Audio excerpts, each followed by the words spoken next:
Srimad Bhagavatam, canto 3, capítulo 3. Lo pongo en español. Listo, ahora sí. Entonces ahorita vamos a revisar los textos del 25 al 28. Bien, ahora sí les voy a compartir pantalla.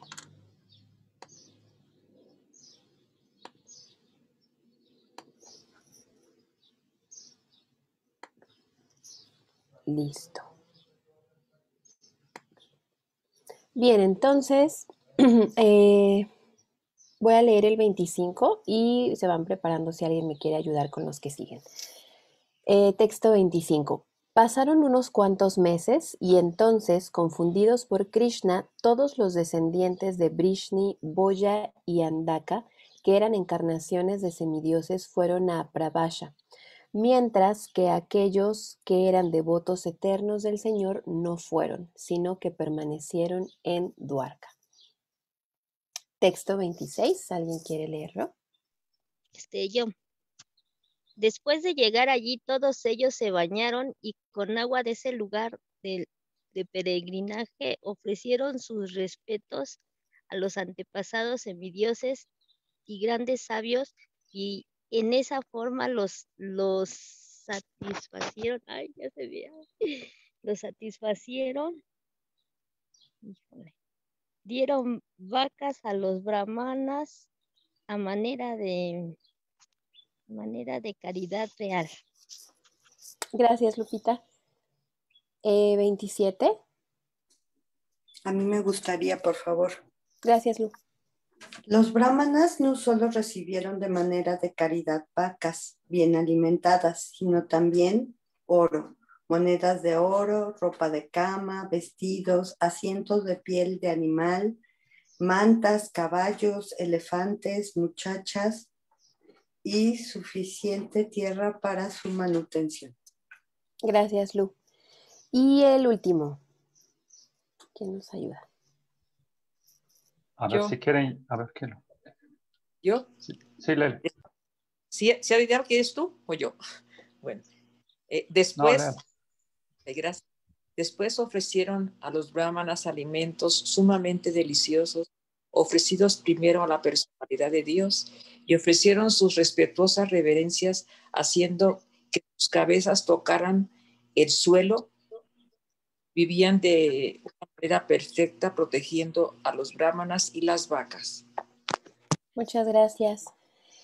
Perfecto, entonces, bueno, el texto número 25 en realidad no tiene ningún significado aquí. Me gustaría más preguntarle a Srivas, a la doctora Radhika, a Adideva, si les gustaría resaltar algo sobre esta parte de este texto. Dice, pasaron unos cuantos meses y entonces, confundidos por Krishna, todos los descendientes de Vrishni, Boya y Andaka, que eran encarnaciones de semidioses, fueron a Prabhasha, mientras que aquellos que eran devotos eternos del Señor no fueron, sino que permanecieron en Dwarka.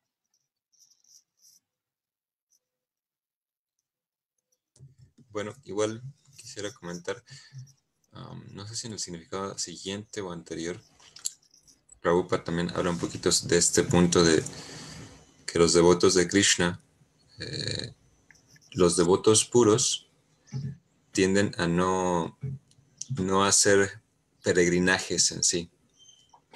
Solo los peregrinajes generalmente los hacen las personas que todavía tienen algún, que están mezclados. De hecho, en el siguiente significado Prabhupada lo habla, ¿no? Si quieres.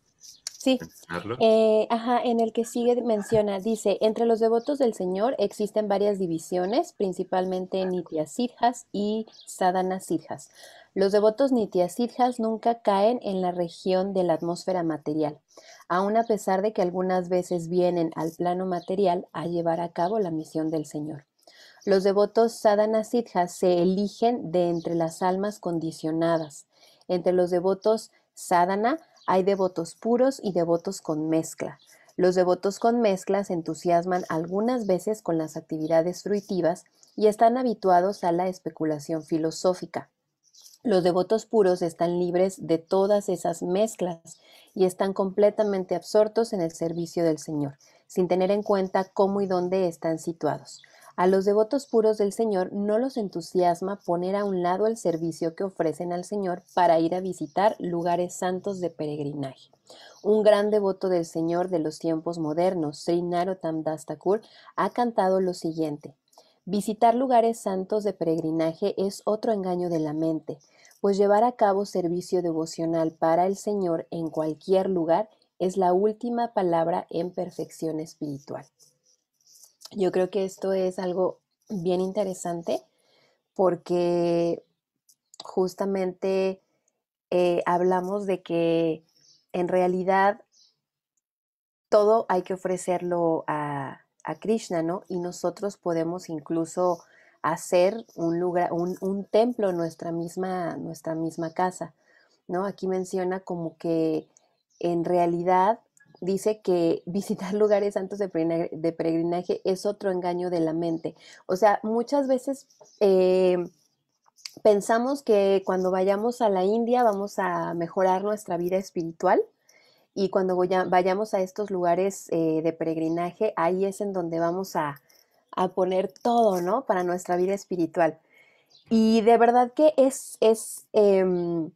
yo he escuchado, la verdad yo no he ido a estos lugares, pero yo he escuchado, y creo que el otro día hasta platicaba Gokulananda al respecto, de que cuando vas a estos lugares hay algo que definitivamente te llama, y de que también es tan sencillo practicar vida espiritual porque la atmósfera, y en la otra vez lo comentaba incluso Goura, sobre lo de los campos mórficos, que son básicamente campos de información. Y estos campos de información viajan sin tiempo y sin espacio, es decir, son eternos. Entonces, imagínense toda la fuerza del campo de información que se contiene en estos lugares sagrados que han estado con todo esta, o sea, simplemente donde Krishna ejecutó sus pasatiempos, ¿no? Imagínense esa potencia que existe en ese lugar. Entonces es como un imán que te atrae y que además todo fluye, porque es como, por ejemplo, en estos campos de información es tan increíble como en una escuela, por ejemplo, o en un lugar en donde entre más vieja sea la escuela, la biblioteca, el templo, se puede practicar de una mejor forma o aprender de una mejor forma porque lleva tanto tiempo con esa información y tanto tiempo que se están, por ejemplo, impartiendo clases en ese lugar, que quedan esos campos de información ahí plasmados. Entonces, imaginemos en los lugares de peregrinaje, ¿no? Sin embargo, hay que resaltar que si no tenemos los medios, como lo queramos llamar, el karma, la bendición, la suerte, etcétera, de poder estar en un lugar de estos sagrados, no es un pretexto para que digamos, no voy a hacer vida espiritual, o ay, es que es muy difícil aquí, ¿no? Porque sí, va a ser muy fácil practicar vida espiritual en estos lugares. Yo he escuchado devotos que dicen, no, es que hasta cantas más de las 16 rondas, ¿no? Te la pasas meditando todo el día, todo fluye tan maravillosamente. Y es verdad que estando de este lado, en este continente, ¿no? Y en estas ciudades, no es igual de fácil. Tenemos ya mucho más em, eh, como asuntos que nos están ocupando y que están distrayéndonos todo el tiempo. Entonces es controlar todo eso, controlar esos sentidos, pero ponerlos al servicio de Krishna para que podamos nosotros practicar esta vida espiritual, ¿no? Y que no simplemente hagamos este servicio devocional cuando estemos en la India o cuando estemos en cierto lugar sagrado y no esperarnos a eso, sino que realmente podemos nosotros tratar de llevar esta vida espiritual en el aquí y el ahora, ¿no? Y tratar de hacerlo ese templo, ese lugar sagrado, nuestra propia casa, nuestro propio cuerpo. ¿Qué opinan? Sí, yo me gustaría opinar de que los lugares sagrados son como muletas, ¿no? Las muletas ayudan a caminar mejor, sobre todo cuando uno está con una lesión, como estamos nosotros aquí. Pero finalmente hay que aprender a caminar sin muletas, ¿no? Entonces, si yo soy un gran devoto solamente en ciertos lugares del planeta y después ¿no? llego a una ciudad y me convierto en otra persona, pues ¿de qué me sirve? ¿No? Entonces, yo sí creo que es importante aprender a desarrollar la devoción en cualquier lugar, ¿no? Claro. Sí, de hecho más abajo aquí menciona, dice que los devotos puros del Señor que están completamente satisfechos con el servicio amoroso y trascendental, prácticamente no existe ninguna necesidad de visitar los diversos lugares de peregrinaje, pero aquellos que no se encuentran tan avanzados tienen los deberes prescritos de visitar lugares de peregrinaje y ejecutar los rituales regularmente. Entonces, yo sí estoy de acuerdo con lo que menciona Alejandro porque justamente he visto cómo también hay personas que se sienten en algún punto de su vida como que están bajos de esa energía, de esa fuerza de voluntad para seguir espiritualmente, como que, porque sí hay que tener esa fuerza para y esa determinación para nosotros practicar nuestra vida espiritual en el lugar en el que nos encontremos, a pesar de las circunstancias que pueden ser las no tan favorables. Entonces, sí he visto que también hay personas que han dicho, me fui a la India y regresé con ese poder, ¿no? O sea, regresé como cargado de esa energía, así como menciona Adideva, es como que me ayudó, me puso unas muletas, me, me levantó, aprendí otra vez a caminar y regreso acá ya caminando. Entonces, es verdad también que funciona así, además de que, bueno, todavía nosotros no somos esos devotos puros, sin embargo, es practicar vida espiritual en donde sea que nos encontremos, pero claro que también podemos, y si tenemos los medios, es increíble, yo me imagino ir a estos lugares y poder sentir toda esta potencia, esta, pues sí, esta potencia de estos campos de información maravillosos. Manjari, quiero comentar Sí, algo Alaksha. respecto a lo que está diciendo Adideva, que realmente creo que como, bueno, al menos yo puedo hablar por mí porque no puedo hablar por todos, pero yo me considero que soy una persona con mezclas, ¿no? O sea, yo todo el tiempo estoy más bien buscando como el resultado fruitivo, no es que estoy siempre pura y santa, ¿no? Siempre, ¿no? Pero sí es necesario para encontrar este equilibrio, este avance espiritual, encontrar cuáles son nuestras muletas, porque definitivamente, por lo menos para mí, yo no sé ustedes, pero para mí es como muy difícil trasladarme a un lugar de estos, ¿no? Santos. Y inclusive que en México tenemos templos, no hay templos, pero aún así yo no encuentro ahí como mi lugar para mi muletilla, ¿no? O sea, para mí mi muletilla es por ejemplo, este espacio donde estamos leyendo, recordando a Krishna y tratando de empujarnos unos a otros en la vida espiritual. Entonces, establecer, como dices, tu lugar sagrado en tu casa, ¿no? Así un espacio donde sabes que ahí vas a meditar y cuando cierras tus ojos y empiezas a cantar el mantra, de alguna manera te predispones para tener ese encuentro con Krishna, que a lo mejor es en breves instantes, porque no es que, bueno, al menos yo no siento que toda mi yapa es así concentrada, ¿no? Al contrario, o sea, son breves instantes en los que logro concentrarme, pero a través de la atención que tú le brindas a Dios, a su presencia en tu vida, entonces puedes encontrar esas muletas. O sea, tu vida espiritual no tiene que depender de una cosa externa, de un templo o de alguien más, sino es algo que es tu responsabilidad llevar, ¿no? Eso. Claro, sí, muchas gracias, Alaksha, por tu aportación. Es totalmente verdad. Y también se menciona que ya lo hemos visto muchas veces, que es importante también tener este tipo de espacios. Y más ahora con la pandemia que no podíamos salir, que no podíamos vernos, pero que es importante lo que en algún momento comentábamos también, la asociación, también el asociarnos con personas que están dentro de, dicen por ahí como dentro de nuestra misma frecuencia, y justamente también hay algo bien interesante de que nuestro cuerpo, nosotros al tener nuestras cuerdas vocales, al emitir el sonido, ¿no? Si te das cuenta, nuestro cuerpo en realidad también es como un instrumento. Además de que somos instrumentos de Krishna, somos instrumentos para servir a los demás, pero si lo ves de una manera mucho más biológica y más física, realmente tenemos en nuestro cuerpo un instrumento. Y es increíble cómo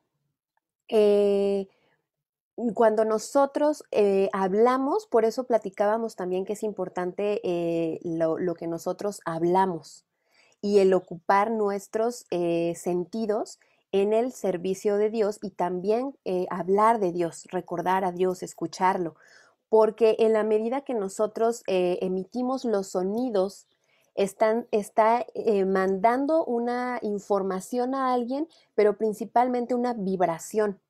De hecho, lo podemos sentir. Si ustedes recuerdan cuando Lulú nos hizo el ejercicio de que nos contó, nos narró un pasatiempo y nosotros teníamos los ojos cerrados y estábamos en completa relajación.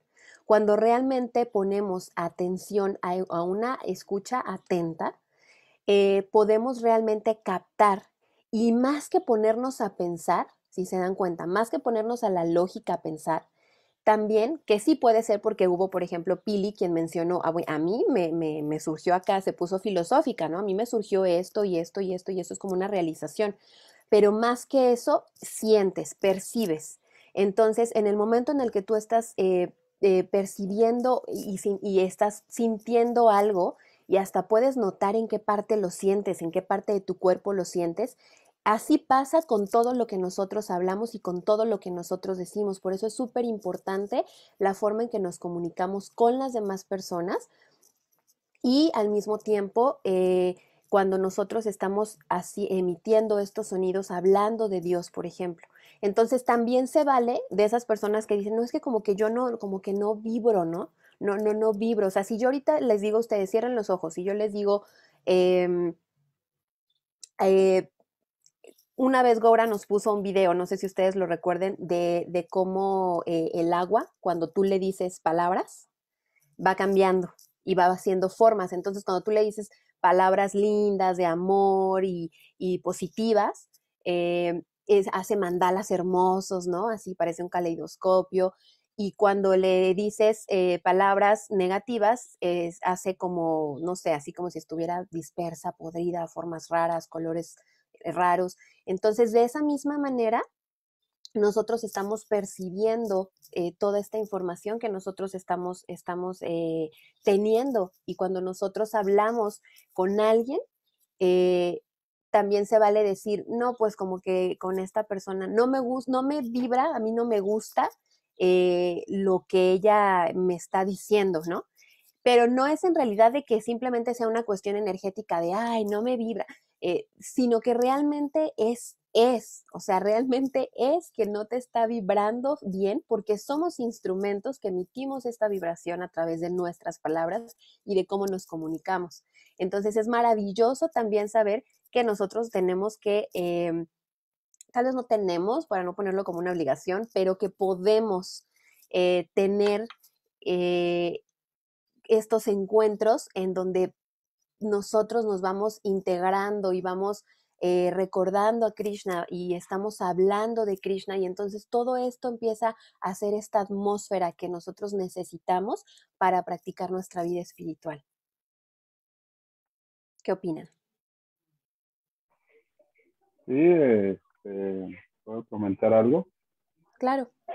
Yo lo que he visto en mi experiencia personal es que algo que te ayuda a ir avanzando es hacer el hábito de hacerlo regularmente, ¿no? Hacerlo regularmente significa hacerlo diario. Entonces, vemos en todo lo que hemos aprendido, en todo lo que nos gusta o no nos gusta, lo hacemos diariamente, ¿no? digo, lo que no nos gusta, que nos hace bien, por ejemplo, mucha gente no le gusta hacer ejercicio, ¿no? Y se hace el hábito y ve los beneficios, se siente más saludable, se siente con más energía, se siente muy bien y lo sigue haciendo, ¿no? A veces la flojera le dice, no, no lo hagas, pero el bienestar le dice, sí, hazlo. Entonces, debemos de estar del lado del bienestar, ¿no? Como dice el Bhagavad Gita, hay veces, bueno, más bien siempre todo lo que es bueno inicia con un gran esfuerzo, se nos hace amargo, se nos hace feo, se nos hace malo, ¿no? Al inicio, que el mismo ejemplo del ejercicio, que empezamos, todo nos duele, ¿no? Y oye, ¿cómo que es bueno esto? No puedo casi caminar, oye, no, me duele aquí, me duele acá. Y estamos con el mantra del ay, ay, ay. Entonces, pero después se te quita eso y te sientes muy bien, ¿no? Y dices, ah, sí. Entonces, pues esa es mi experiencia de vida, ¿no? Y también pues, el Bhagavad Gita lo menciona. Gracias. Muchas gracias, Goura. Sí, es verdad. Y hay algo bien interesante sobre que menciona la programación neurolingüística, de que los seres humanos en realidad nos mueve más el no sentir dolor y que no tengamos un sufrimiento al placer. Es como que cuando nosotros decimos, sí, como lo menciona ahorita Goura, un ejemplo, nosotros sabemos que vamos a sentirnos mucho mejor si nos levantamos temprano y nos va a rendir el día y vemos toda la serie de beneficios que tiene. Pero a veces no le tomamos tanto en cuenta y nos cuesta trabajo aún así poner un hábito, a pesar de que sabemos que es un hábito que nos va a ir a llevar a algo positivo, a un bienestar. Es más fácil que dejemos, que nos pongamos el hábito y nos propongamos hacerlo porque no queramos sentir algún dolor. Entonces, hay algo que le llaman como apalancamientos, en donde tú te apalancas con alguien en que si tú no haces algo que tú quieras lograr, vas a tener una consecuencia que te va a costar, que te va a hacer sufrir. Por decir, una persona que le gusta mucho estar con su celular, puede decir que la consecuencia va a ser que el día que no lo haga, no va a tener ese celular o no va a hacer X cosa. Entonces, muchas veces, de verdad que lo haces más para que no te quiten y no sentir ese sufrimiento, esa separación de X cosa que estás apegado, que en realidad porque sabes que te vas a sentir bien. Y eso es bien curioso y la verdad te pones a pensar y nos pasa a todos, o sea, todos sabemos qué es bueno para nosotros y qué no. Y aún así, a veces hacemos lo que no es bueno, a pesar de que sepamos que nos duele el estómago si comemos de más, a pesar que sepamos de que nos vamos a quedar ciegos si estamos todo el día en la computadora. Y entonces, a pesar de saber que todo esto, a veces ni siquiera así lo hacemos. Entonces, es bien importante lo que menciona Goura, al final, cuando logramos integrarlo y después empiezas a ver todos esos buenos resultados, es cuando ya decides hacerlo porque ya realmente estás sintiendo ese bienestar. Pero al principio, cuando queremos dar ese primer paso, a veces nos mueve más el no querer sufrir que simplemente saber que es algo bueno, ¿no? Y eso es algo bien interesante. Voy a pasar aquí al siguiente texto donde hablaba de los brahmanas no solo recibieron a manera de caridad vacas bien alimentadas, sino también oro, monedas de oro, ropa de cama, vestidos, asientos de piel de animal, mantas, caballos, elefantes, muchachas y suficiente tierra para su manutención. Déjenme ver qué hora es. Okay. Dice, todas estas caridades iban destinadas a los brahmanas cuyas vidas estaban consagradas por entero al bienestar de la sociedad, tanto espiritual como materialmente. Los brahmanas no prestaban sus servicios como sirvientes a sueldo, sino que la sociedad les proveía de todo lo que necesitaban.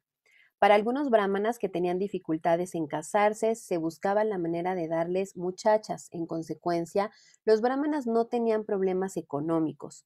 Los reyes kshatriyas y los ricos comerciantes les proveían de todo lo que necesitaban y a cambio los brahmanas se encontraban completamente consagrados a la elevación de la sociedad. Esa era la manera en que se llevaba a cabo la cooperación social entre las diferentes castas. Cuando la clase o casta brahmana poco a poco se volvió indolente, siendo alimentada por la sociedad, aunque careciera de cualidades brahmínicas, se degradó, convirtiéndose sus miembros en brahmabandhus, brahmanas sin las debidas cualidades. Y así otros miembros de la sociedad también cayeron gradualmente de la norma social de vida progresiva.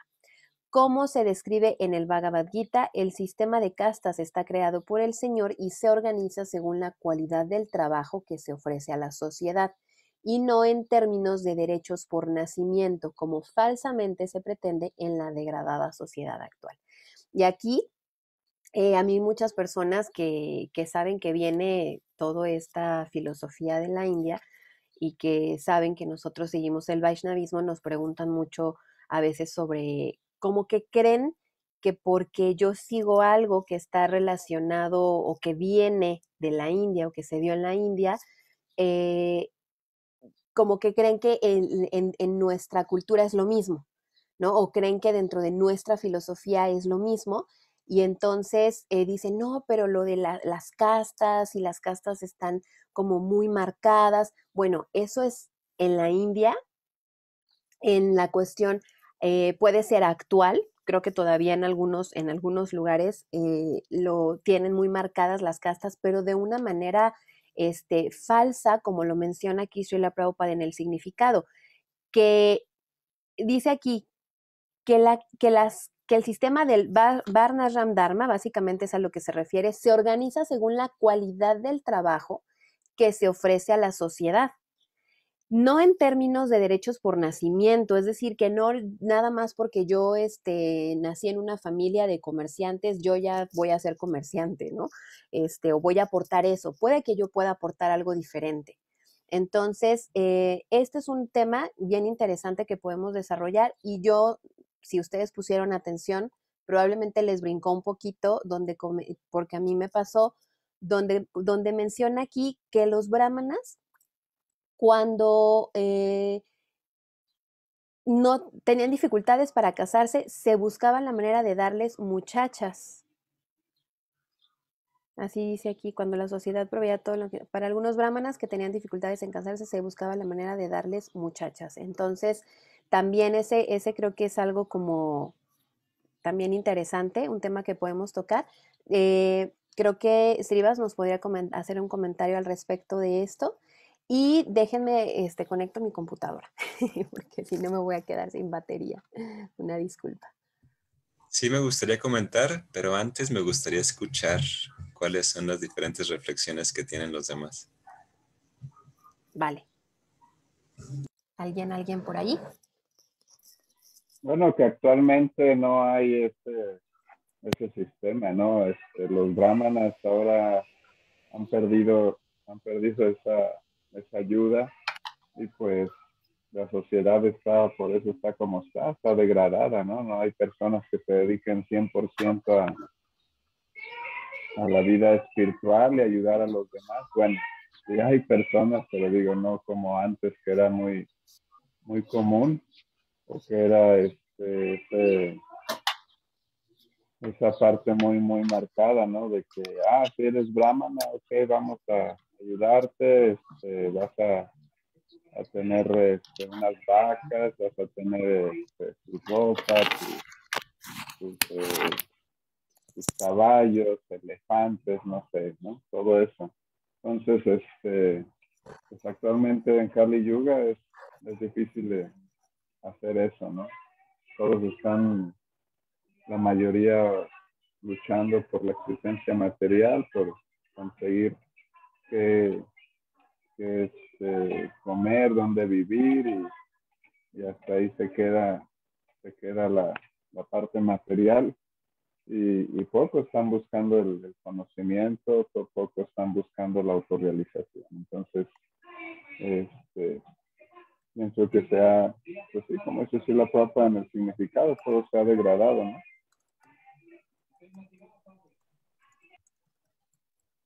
Sí, yo también quería hacer un comentario. Pues esta parte de que daban muchachas como caridad, pues es un tema muy delicado actualmente, ¿no? A lo mejor si me estuvieran oyendo, vendrían a echar bombas molotov y todo, porque pues es un tema delicado en el sentido de que en aquel entonces, como los brahmanas eran puros, pues realmente era un privilegio para una muchacha pues casarse con un brahmana, ¿no? Y por eso le daban el mejor matrimonio al darle en caridad a los brahmanas. Pero pues actualmente sería algo mal visto, ¿no? Y también sabemos por los Vedas que todo comienza con la caída de la clase brahmínica. Y fundamentalmente, digo, esto lo tendrá que platicar más Sirva, pero el hecho de que la clase brahmínica no sea mantenida por la sociedad, eso genera un problema muy grave. Actualmente el gobierno, pues, por medio de subsidios y de dinero inclusive sucio, corrompe muchísimo a todos los intelectuales, periodistas y demás. Y la gente nunca piensa independientemente del gobierno, sino que están mantenidos por el gobierno, indirecta o directamente, y entonces así no hay una buena crítica al gobierno, no hay gente independiente. No sé, a ver qué opinas igual de esto.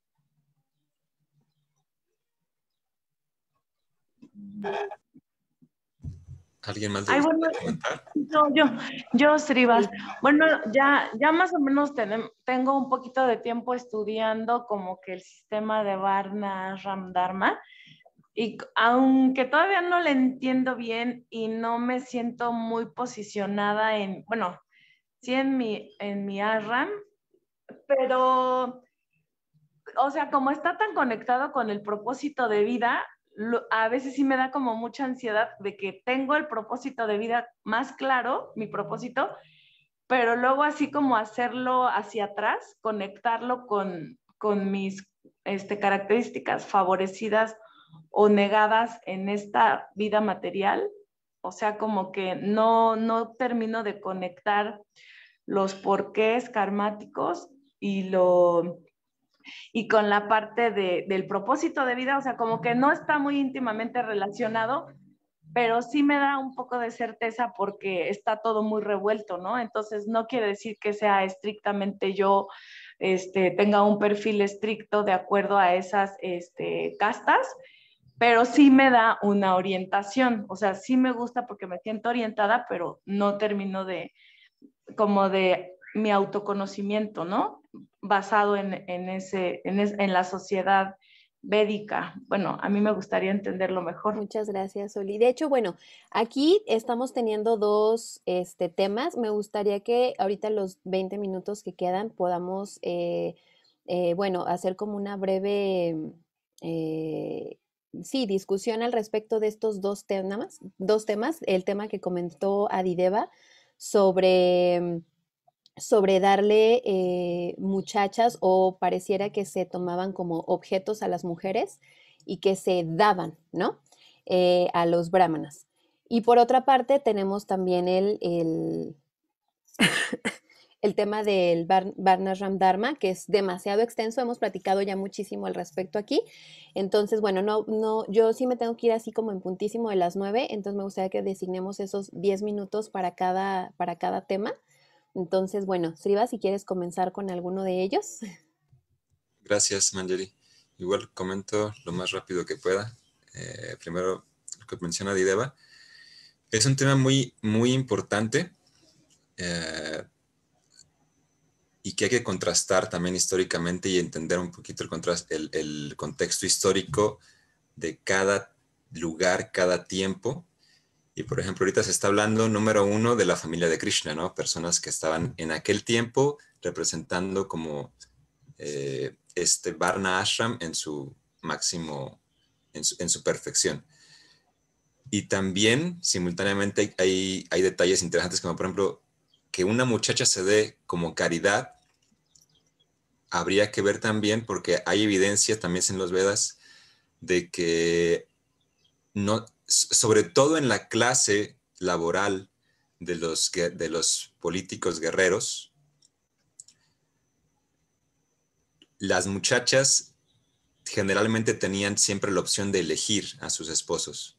O sea, no era así de, sí, te vas a casar con este y ya, ¿no? Sino que se llegaba a un consenso con las hijas y se ponían de acuerdo, o sea, ok, y obviamente los padres siempre buscaban el mayor interés para sus hijas, y en este sentido, por ejemplo, las muchachas que se daban de familias guerreras o de familias kshatriyas que se entregaban a brahmanas, también era un interés particular de los padres por el bienestar de las hijas, en el que generalmente si yo caso a mi hija con otro guerrero, es muy probable que mi hija se quede viuda, ¿no?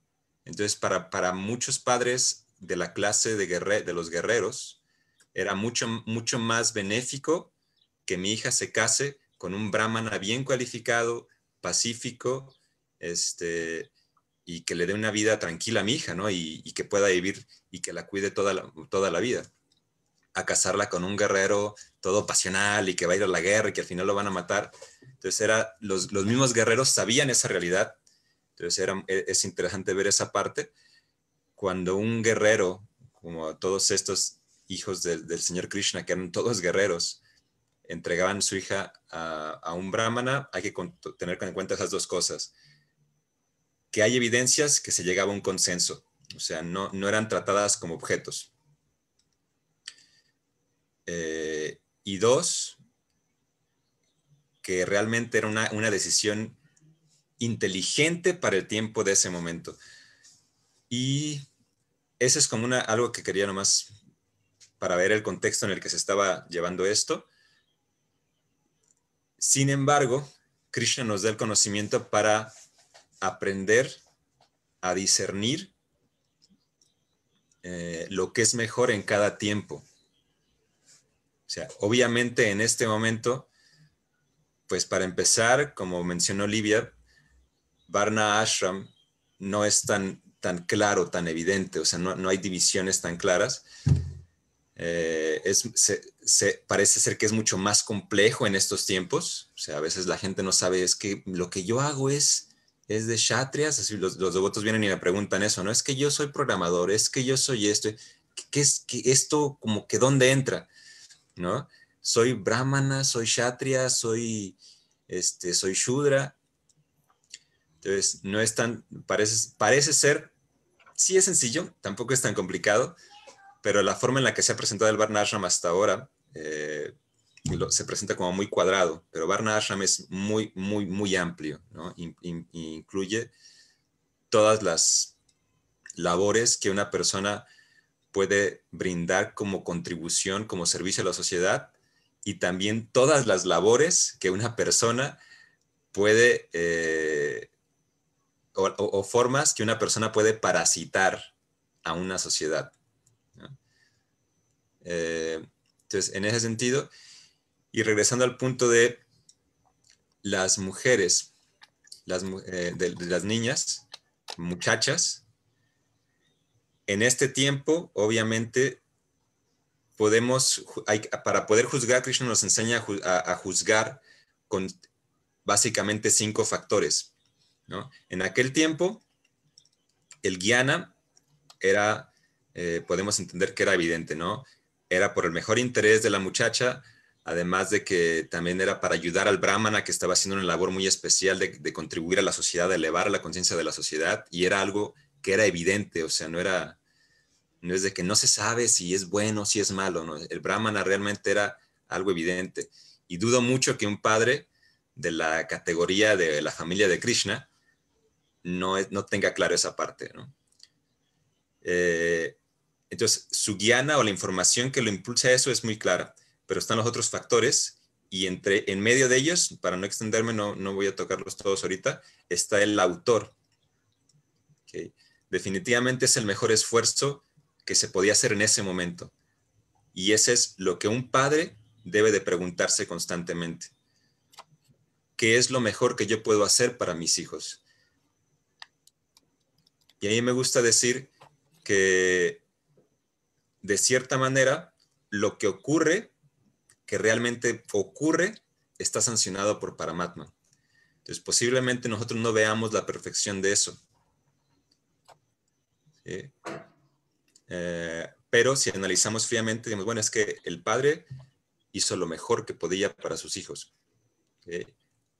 Ahora, pero no quiere decir que un padre de ahora tenga que hacer lo que los de antes. Muchas veces los devotos quieren como imitar, no, vamos a hacer lo mismo que se hacía, que se repitan las mismas patrones, porque eso es lo que es trascendental, porque se hizo cuando Krishna estuvo aquí.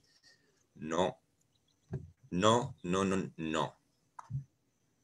En este momento es qué es lo mejor que yo puedo hacer en este momento para que la sociedad esté mejor, para que mi familia esté mejor, para que los individuos que dependen de mí momentáneamente estén mejor. Entonces, ahí es donde uno aprende a tomar decisiones en la vida realmente, con base en lo que Krishna nos enseña. Y no simplemente tratando de imitar lo que sucede en otros tiempos pensando que eso era lo perfecto, eso era lo mejor. En el mundo material no hay nada perfecto. Nada. Todo está manchado y eso es algo que Krishna nos enseña muy claramente. Entonces siempre va a haber algún defecto que en un futuro alguien más va a criticar de lo que nosotros hicimos. ¿Sí? Y va a haber cosas buenas que en un futuro se van a alabar o glorificar. Bueno, no quería extenderme, pero bueno. Muchas gracias, Srivas. Sí, yo creo que es bien interesante lo que comentas porque muchas veces se malinterpreta de dos formas. Yo he tenido la experiencia de ver cómo hay personas que, como mencionaba el otro día Dideva, dicen, para mí es inconcebible que pueda existir esto, ¿no? O que cómo puede existir esto, cómo Krishna permite esto, cómo Krishna puede tener 16,108 esposas. En muchas filosofías, y creo que en la mayoría, hay muchos temas tabús que se tratan en el Srimad Bhagavatam. Simplemente la otra vez que estábamos hablando del cuerpo de Krishna, ¿no? Y entonces se malinterpreta en dos formas. Para quienes es demasiado inconcebible y se alejan y dicen, no, es que esto no. Yo he visto cómo de repente hay personas que juzgan y que dicen, no, en esta filosofía son muy raros cómo Krishna va a tener tantas esposas, está apoyando la poligamia ¿no? Y por otro lado también he visto que también se usa el Shastra y se usa el Bhagavatam para, a la conveniencia, querer imitar muchas cosas y querer también como descalificar a otras, ¿no? Como hay quienes lo usan para descalificar a las mujeres. No, mira, aquí decía Srila Prabhupada que así, pero Srila Prabhupada lo que está diciendo es que lo está poniendo en el contexto de lo que estaba pasando en ese momento, no está mencionando que sea algo que se deba de hacer ahorita, ¿no? O que sea como muchos musulmanes, que ellos matan en nombre del Corán y en nombre de su filosofía, ¿no?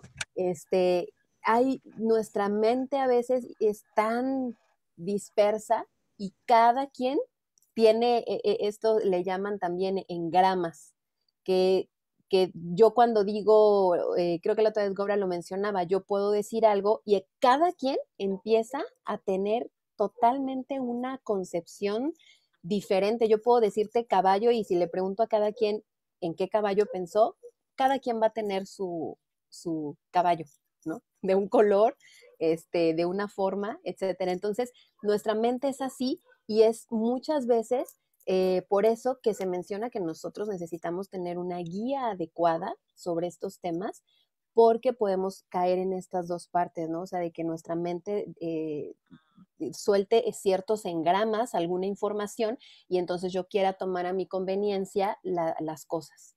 O simplemente diga, no, esto es inconcebible, yo no puedo practicar, pero porque no dejamos, creo que cuando nosotros estamos leyendo el Srimad Bhagavatam, tenemos que agarrar todos nuestros paradigmas y dejarlos ahí a un ladito, escuchar, hablar, abrirnos, y entonces ya cuando acaba, si quieren, nos los volvemos a poner y nos los llevamos. Y eso se me hace bien interesante. O sea, estar demasiado abiertos a realmente aprender, a realmente conocer, porque todo esto finalmente nos está acercando a Dios.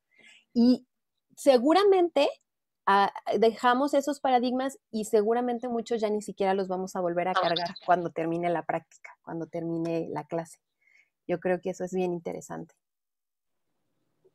También por otro lado, ejemplo, mi gurú dice que la vida espiritual no está peleada con la lógica ni la racionalidad. Entonces, yo creo que a veces no tenemos todas esas partes, no abrimos la mente, no tenemos el contexto adecuado, como mencionas, Frida, pero si tenemos el contexto, podemos entender más cosas, y todo eso se logra con la, ¿cómo se dice? Estar con personas que ya tienen que saben eso, que han visto esa parte de contexto, entonces ya toda la racionalidad, toda la lógica la entendemos mejor, ¿no? Porque hay veces hacer algo también nada más por hacerlo, sin tener un raciocinio, pues no te, vamos a decir, no eleva esa conciencia, ¿no? Tiene el resultado que deseamos. Entonces sí sería también importante no nada más abrir la mente y estar con los paradigmas afuera, sino también con personas que saben, en este caso los devotos de Krishna, maestro espiritual, ¿no? Gracias. Claro, sí es importante eso, que por eso, pues, Buenos días. hasta la fecha se continúa en la India teniendo este tipo de prácticas. Aquí, de hecho, lo menciona, ¿no? Alaksha, y es verdad, en muchos lugares. La doctora Radhika quiere hablar, Sí, en muchos lugares se sigue practicando este tipo de situaciones en la India por esa malinterpretación de los shastras. Doctora Elizabeth Radhika, la escuchamos. No se escucha. Yo creo que le activó el micrófono. Ya se escucha más. Sí, yo solamente quiero decir una cosa muy importante con respecto a todo lo que estás diciendo, Manji, porque definitivamente, bueno, muy bella clase. Muchas gracias por compartir todos lo que están compartiendo. Y solamente quería mencionar que en este tipo de contextos, eso que estás mencionando se llama educación. Educación personal, educación hacia los demás, educación para los padres, educación para los hijos. Y yo sé que son contextos que a veces son difíciles de tratar y no lo voy a tratar en este momento, pero en algún momento sería muy importante hablar sobre esto, ¿verdad? Muchas gracias, Maggie. Jai. Sí, muchísimas gracias.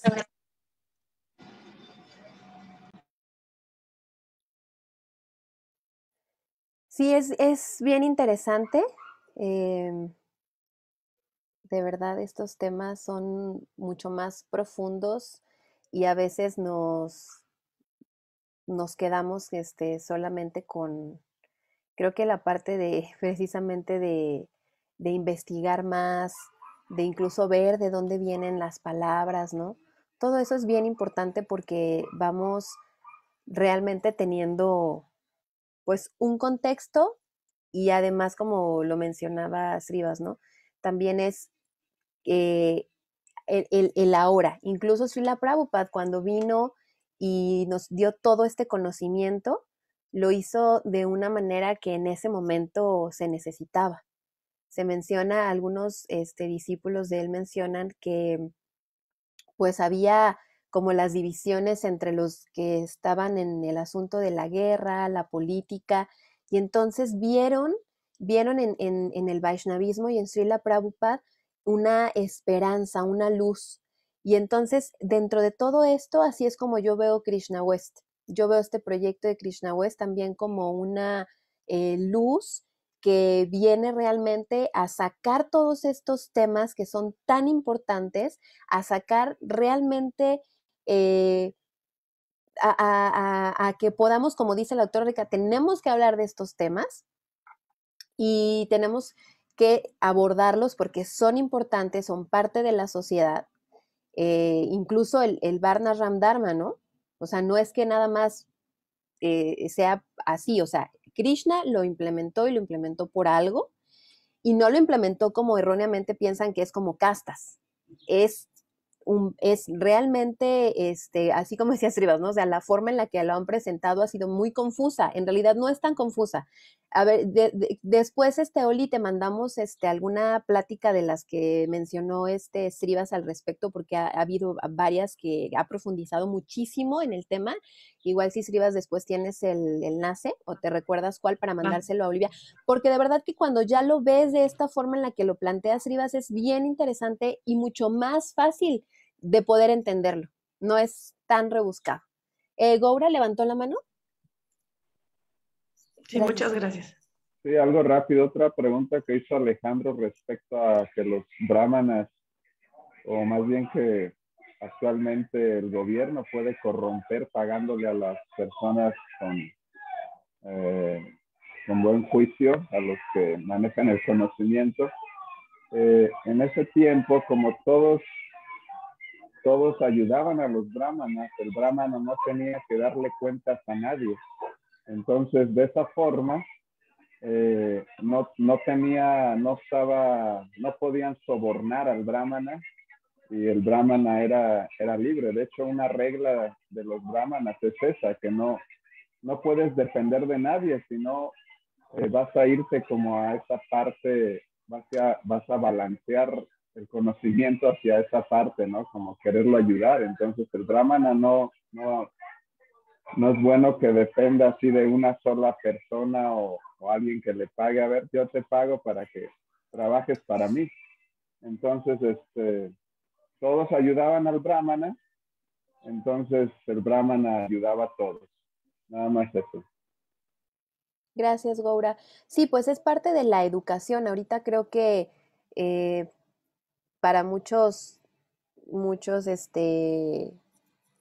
brahmanas es difícil. Creo que la educación espiritual es algo que ahorita, como nadie está buscando la espiritualidad, son muy pocos, ¿no? Solo un 25%. Pues no de la misma forma el brahmana puede dedicarse a educar, ¿no? Y vivir de eso. En realidad, ¿no? Los maestros, por ejemplo, toda la labor que hacen y a veces tienen sueldos muy bajos. Entonces, es muy, muy interesante que podamos seguir profundizando en esto. Pues ya son las 9. Srivas, último comentario porque ya me tengo que ir. No, rapidísimo. Rápido. Hola. Adelante, Gokulananda, bueno. Sí, con respecto a eso que estaban diciendo recién, así rapidísimo, dura 30 segundos. Cuando estaba por allá, disculpen que diga, cuando estaba en la India, de nuevo, me dedicaba, ¿tú qué eres? No, pues yo soy Shudra. Hay muchos me respondían eso, yo soy Shudra, ¿no? Y los brahmanas con los cuales hablaba se dedicaban al comercio. Y yo les decía, ¿por qué te dedicas al comercio, no? Es que hoy no podemos vivir de brahmanas. Nos tenemos que dedicar a otras cosas diferentes a nuestras casas. Eso es lo que sucede el día de hoy por allá. Listo, era eso. Con permiso, gracias. Muchas gracias, Gokulananda. Sí, así decía Srivas que hay varnas de emergencia. Sí. Sí, realmente hay que entender una cosa. Y obviamente puede sonar contradictorio. Sin embargo, la labor del brahmana no se limita solamente a la labor de elevar espiritualmente a la sociedad. De hecho, esa labor es del sannyasi, pero está en la otra matriz, en la otra parte de la matriz. Porque el brahmana, la labor del brahmana es cualquier persona que tiene las cualidades de ahimsa, de no violencia, que promulga la no violencia, la honestidad, el conocimiento en todas sus diferentes áreas y de acuerdo a la naturaleza de cada persona. Entonces, un brahmana no necesariamente es una persona, un guru deva o un guru espiritual, ¿no? Un brahmana es una persona que se dedica a enseñar. Eso es el brahmana, socialmente hablando. Entonces, cualquier persona que tiene una labor brahmínica es una persona que enseña algo a otras personas y que le ayuden a esa persona a contribuir a la sociedad en sí. Entonces, en ese sentido, eleva a toda la sociedad y hace que avance en sí la civilización, que siga caminando. Entonces, por eso es tan importante socialmente hablando. ¿Okay? Aunque Prabhupada aquí menciona que el brahmana es específicamente, se dedicaba a elevar la vida espiritual, el estado espiritual, la conciencia espiritual de las personas. En realidad los brahmanas eran útiles en muchas áreas y había brahmanas que no necesariamente se dedicaban específicamente a la vida espiritual, sino podría ser muchas áreas que necesitaban que pues enseñara y que se ayudara a los jóvenes y que se les orientara y eran consejeros en muchas áreas, expertos, incluso había brahmanas que eran expertos en política y eran consejeros políticos y eran los brahmanas. ¿Okay? Y no necesariamente están hablando de la vida espiritual, sino son los temas terrenales, pero son la cabeza de la sociedad, por eso es la cabeza de la sociedad. ¿Sí? Claro. Entonces, aquí puede sonar que contradigo a Prabhupada, pero no necesariamente. ¿Sí? Pero sí es importante aclarar esa situación de que la clase social o la clase laboral de los brahmanas, ¿verdad?, es algo amplio. Amplio y no solamente implica la vida espiritual. Obviamente el ideal es que un brahmana tenga la orientación y lo que hace, lo hace para servir a Krishna, lo hace para servir a Dios. Pero su labor brahmínica no siempre va a ser, a veces va a tener que aconsejar a un casado, a familias. Los psicólogos, por ejemplo, son los brahmanas de esta época, ¿no? Son personas que se supone que ayudan a las personas a centrarse, a elevar su conciencia. Los maestros, los psicólogos, son los brahmanas de nuestra época. ¿Okay? Y aunque, bueno, a lo mejor no hay el conocimiento muy profundo espiritualmente, pero su labor es la labor brahmínica social. ¿Sí? Muchas gracias, Srivas. Sí, es súper interesante entender bien todos los conceptos del Varna Ramdharma. Quisiera finalizar con un comentario que puso Agustín, donde dice: yo pensaría de lo que se acaba de comentar que cada uno podría brindar un tipo específico de servicio devocional según sus propias cualidades y el grado de desarrollo espiritual que tenga en su vida actual. Muy bien. Pues muchas gracias, chicos. Tengan un excelente día, un maravilloso día. Mañana Srivas nos va a platicar también vamos a continuar con el tema relacionado al autocuidado, pero vamos a ir profundizando en distintos temas, así que los esperamos mañana. Que tengan muy bonito día, cuídense mucho y sigan escuchando de Dios y ofreciendo todo a Dios. Adiós. Sí, gracias. Mañana sí les pedimos micrófonos y cámaras abiertos para que quienes puedan participar para enriquecer la clase. Bye, bye. Muchas gracias a todos. Bye. Adiós. Adiós. Adiós.